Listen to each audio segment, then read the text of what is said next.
Hi dear students, today I am going to discuss about the assessment of few domains like language and communication, motor skills and social behavior skills, then learning style and strategies and challenging behavior.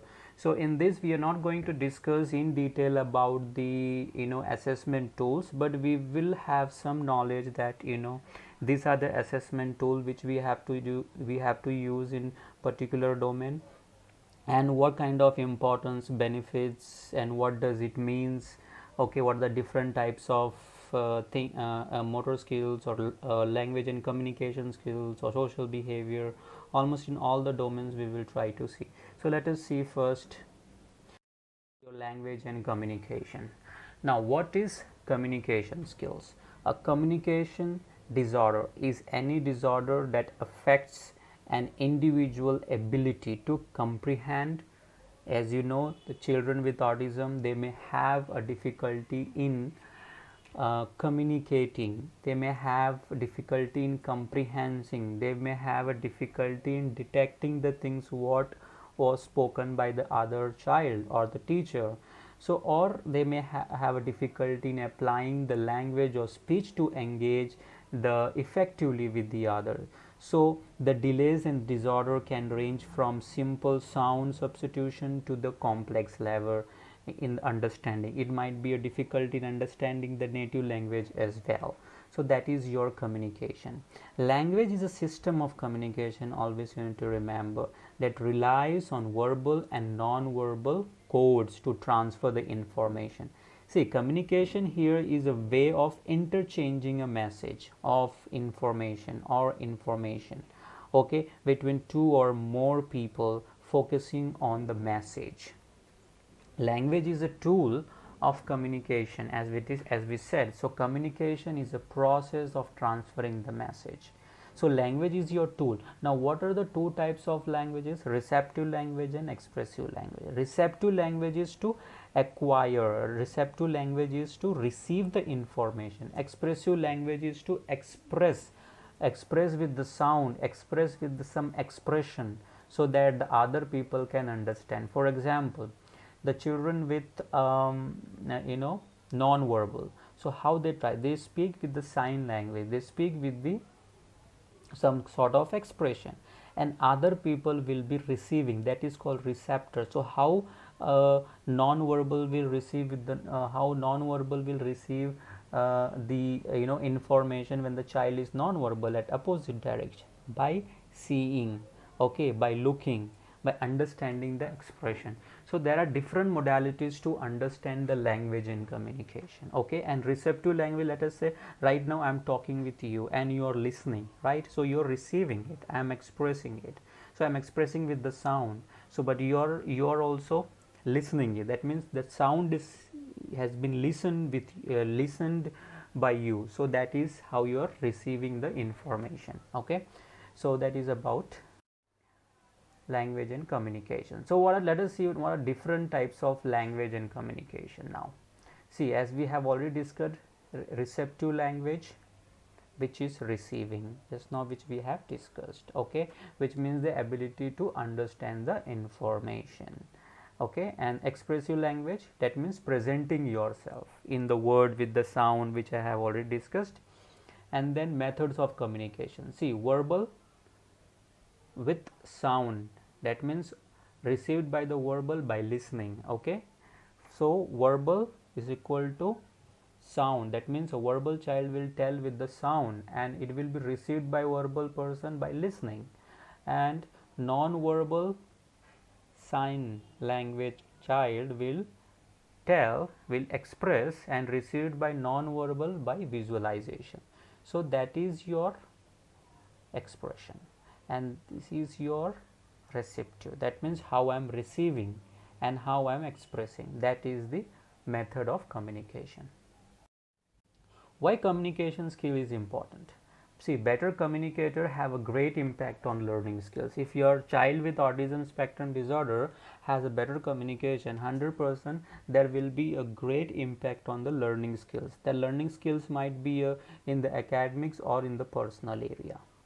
So high skilled communicator child develop other skills like, as I said, you personal, social, interpersonal skills very fast.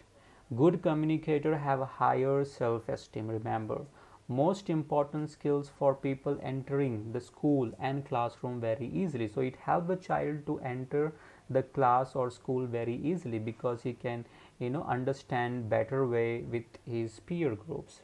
Then communication is among the top trait of successful in the subject. If the child wants to be a successful in particular domain, in particular subject, then communication plays a major role. Here the communication means not only by the telling, it might be non-verbal with the sign language as well. Effective communication skills aid in development of perfect skills. So that is also very very important, where you developed in the perfect skills, that means leadership skills.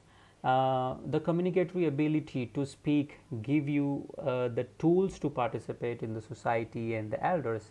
If you have better communication, if you know the you can express your need better way with your parents, with the friends, with the society, in a different way, in an easy way. So let's see what are the assessment tool used to assess language and communication skills. Now here you can see a language and communication assessment will be chosen depending on the individual, okay, their circumstances and what aspects of language and communication is being assessed. So you cannot use any tool to the child, you need to find out what is the level, what is the requirement of the child in that particular assessment. So there are different type of tools which we can see, like phonological assessment battery. We have a preschool to clinical evaluation of language fundamental preschools, which is called CELF. Then you have children communication checklist, you have autism quotation test, you have test of abstract language expression, preschool language skill. Then you have a new renal development language skill.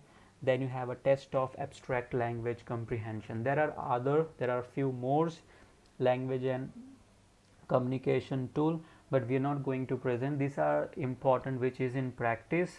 I think I can show you once your lockdown gets over in the preschool and the preschool language scale. I can show you. So in that way you can you will try to teach in that. And then let us move to the your benefits. What are the benefits of speech, language and communication? I have added the speech as well because it is directly reflected the communication. So recommendation to improve the communication in day-to-day life of child, that is benefit. Okay, having focused input for the assessment result as well. When you do the assessment, you will find out in which area I need to focus more. Improve understanding of needs. I can understand the child's profile, the child's strength, the child's difficulty in better way when I use these tools. Then learning communication strategy. What kind of strategy I'm going to focus to make the child to communicate better with the others. That also can be a big benefit when you assess with it. So improved speech and sound production. So you can improve the sound production, you can improve the other skills as well when you assess with these tools. It is a great impact when you do that. Now let us move to the motor skills. This is the motor skills. We have already we have few knowledge about motor skills, so let us understand what is that. So motor skills is a function which involves the movement of the muscle with some purpose to perform some specific act or to perform some behavior. It might be a dance, it might be a jumping, running, anything. So that is all purposeful, where you allow your ability to feel. See, for example, when you hold something, you feel something. Something is hot, but you're holding it. When you touch the eyes, you sense something, it's very cold.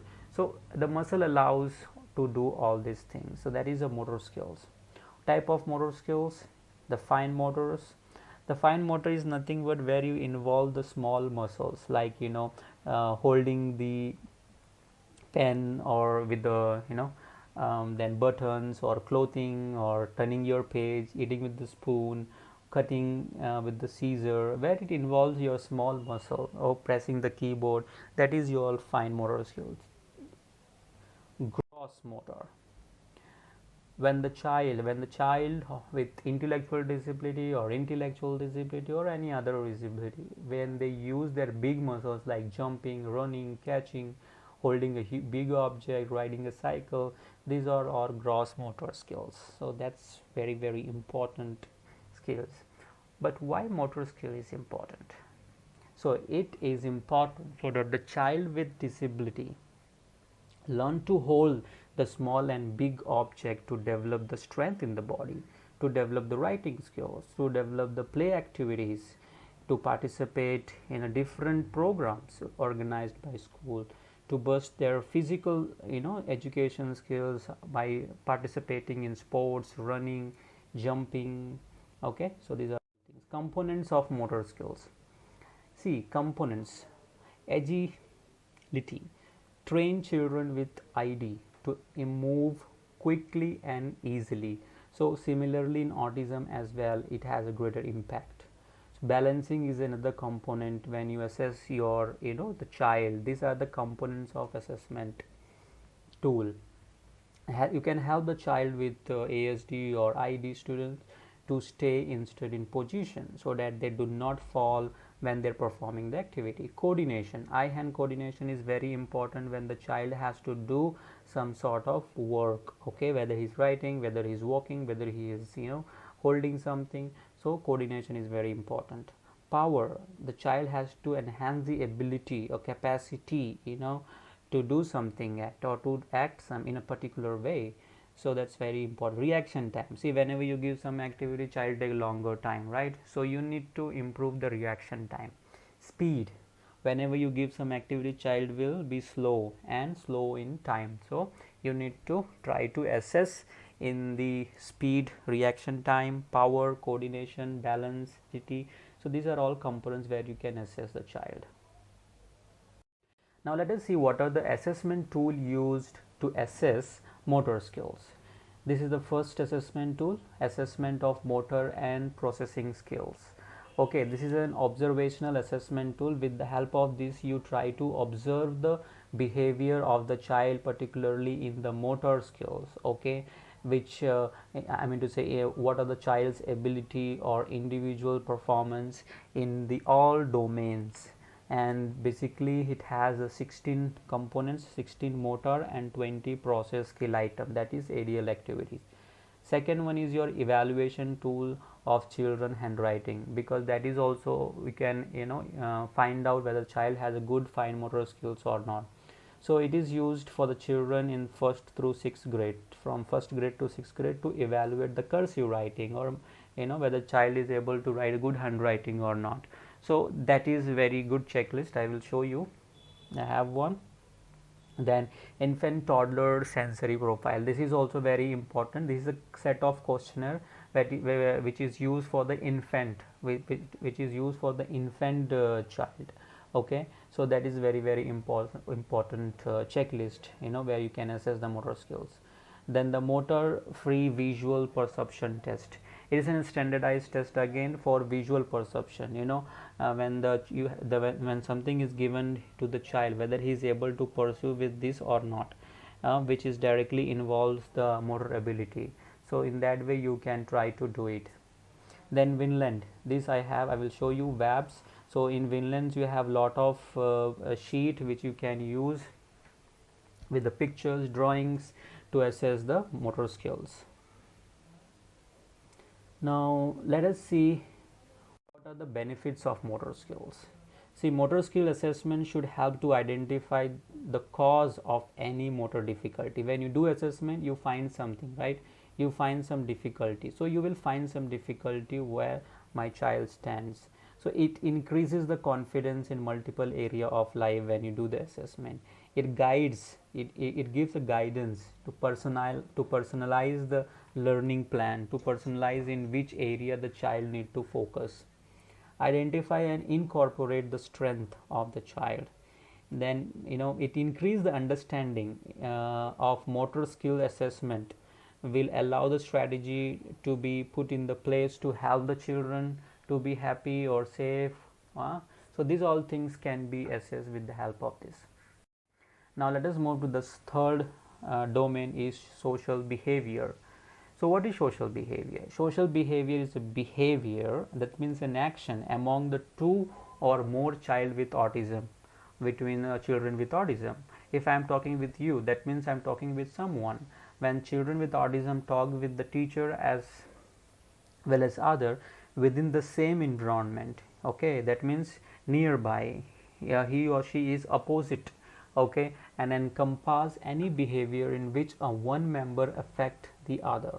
This is due to the interaction among those members. So social behavior is nothing but changing your conversation, sitting together and discussing something. That is your social. Participating in some activity, participating in some play activity. That is where you know understand what is social behavior. So what are the types of social behavior skills? Parental care, parent care the child. That's also affiliation, sharing, social teaching. Cooperation is the biggest social behavior skills, where you combine with the group. Social action can be taken only when the child interacts with the other people. It cannot be happen in the isolation. That you need to remember. So why social behavior is important? Social behavior help to promote our emotional well-being. From the point of view of those who look in the social order in the society as whole, social behavior is desirable, very important, required to perform the activity generally, because it means that people will cooperate if you have a good social behavior. Now let us see what are the assessment tool used in the social behavior. So these are the what is your assessment tool which I am going to show you. We are not going to discuss in detail, but we just have an overview of assessment tools. So behavior assessment scale of children, third edition.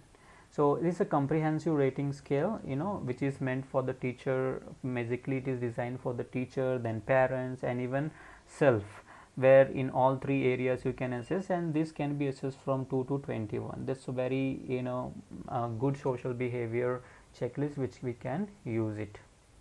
Then we have a school social behavior scale at and home and community. That means we can assess in all the environment. So this assessment basically it is very good from kindergarten to 12th, which provides a comprehensive result of emotional, what kind of behavior risks at the school, home, community.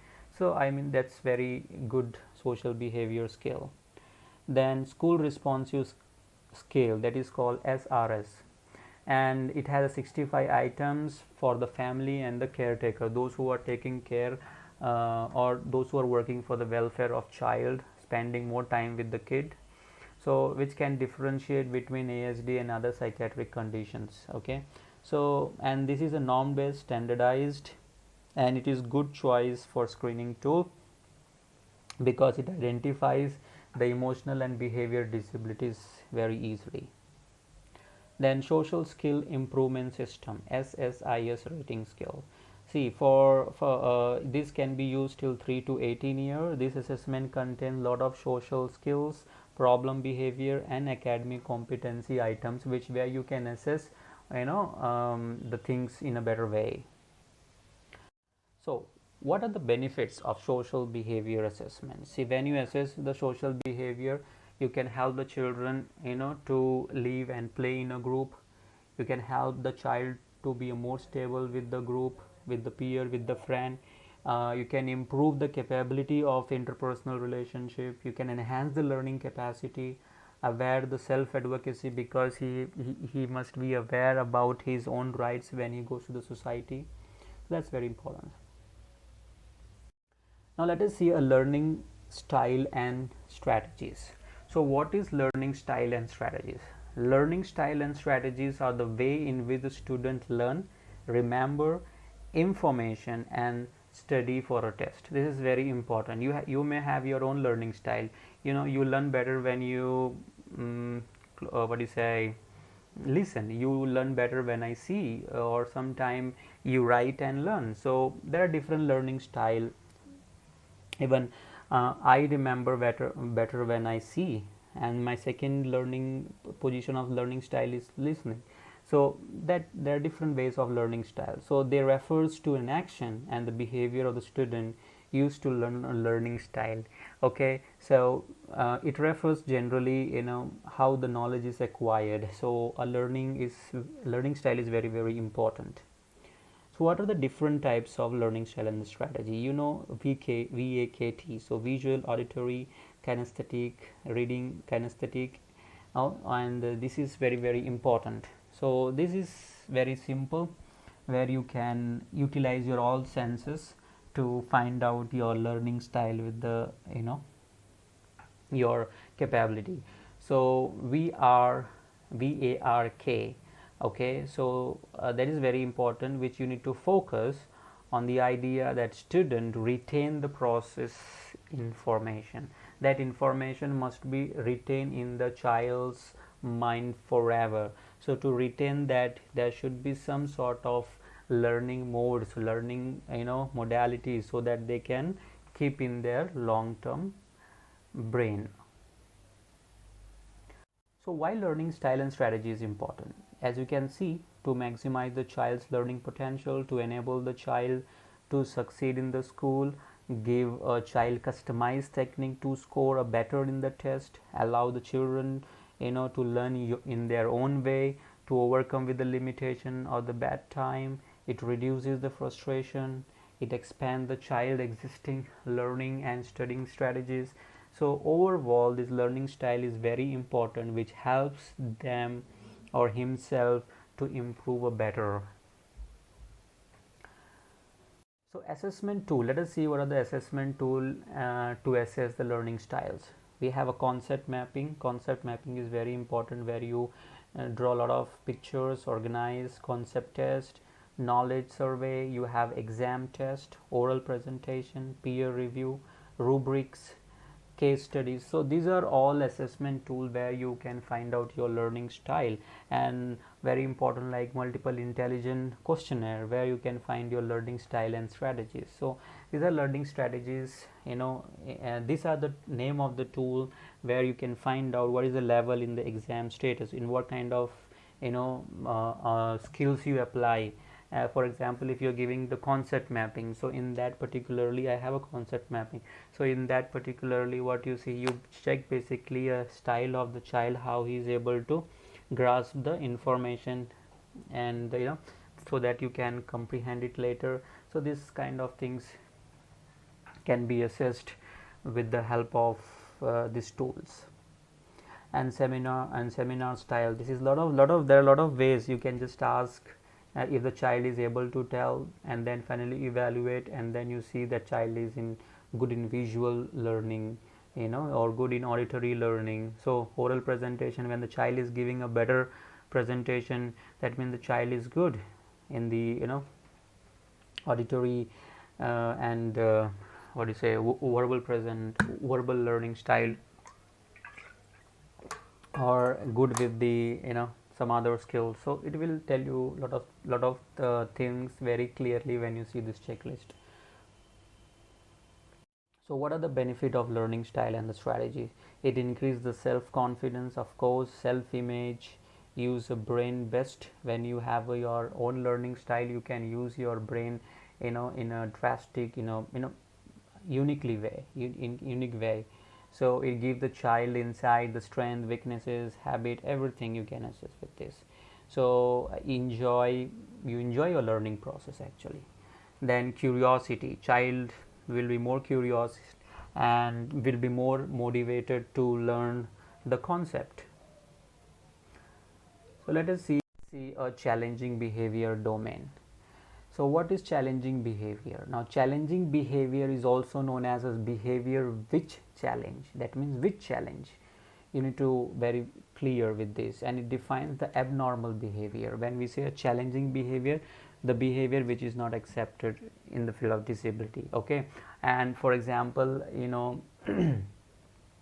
the abnormal behavior which happens with intensity, which has a frequency, which has a huge duration. That means, for example, if the child is